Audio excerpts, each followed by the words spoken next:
Mummy, mummy, હું તને ખૂબ પ્રેમ કરીશ. હું તને ઘરકામમાં મદદ કરીશ. તને કોઈ વાતમાં પરેશાન નહીં કરું.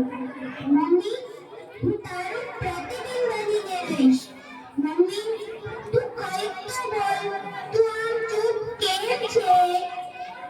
પપ્પા, હું ભાઈની જેમ કોઈ જીદ નહીં કરું. હું તમને કોઈ વધારાનો ખર્ચ નહીં કરાવું. સરકારી નિશાળમાં ભણીશ. હું જાતે જ મહેનત કરીશ. મારે કોઈ ટ્યુશન કે વધુ સગવડની જરૂર નથી. તમે ચિંતા ન કરતા. હું તમને કોઈ જ ટેન્શન નહીં આપું. હું તમારી લાડકી દીકરી થઈને રહીશ. તમારું નામ રોશન કરીશ. તમે જ્યારે થાકીને ઘરમાં આવે ત્યારે હું તમને હસતા મોઢે પાણીનો ગ્લાસ આપીશ. તમારી માટે સરસ સરસીઓ બનાવતા શીખીશ.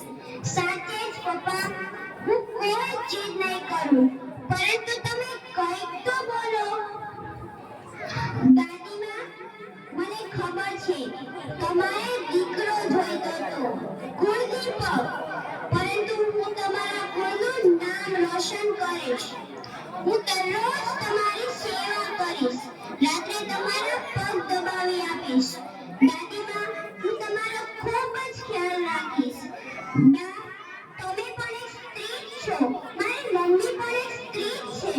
તો પછી મારી સાથે આવો ભેદભાવ કેમ? કેમ તમે લોકો કંઈ બોલતા નથી? દાદાજી, તમે તો આ ઘરના વડીલ છો. તમે તો કંઈક બોલો. તમે તો આ બધાને સમજાવો.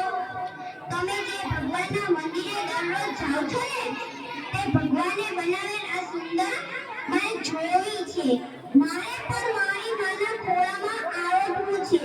પપ્પાની આંગળી પકડીને ચાલતા શીખવું છે. તેમની કમર પર બેસીને ઘોડો ઘોડો રમવું છે. બા પાસેથી સરસ વાર્તાઓ સાંભળતા સૂવું છે. આ સરસ મજાની દુનિયાને જોવી છે. પૃથ્વી પર પાપા પગલે ચાલવું છે. પક્ષીઓના મીઠા ગીતો સાંભળવા છે. મારે પણ જીવનનો આનંદ ઉઠાવવો છે. મારે આ ખુલ્લી હવામાં શ્વાસ લેવો છે.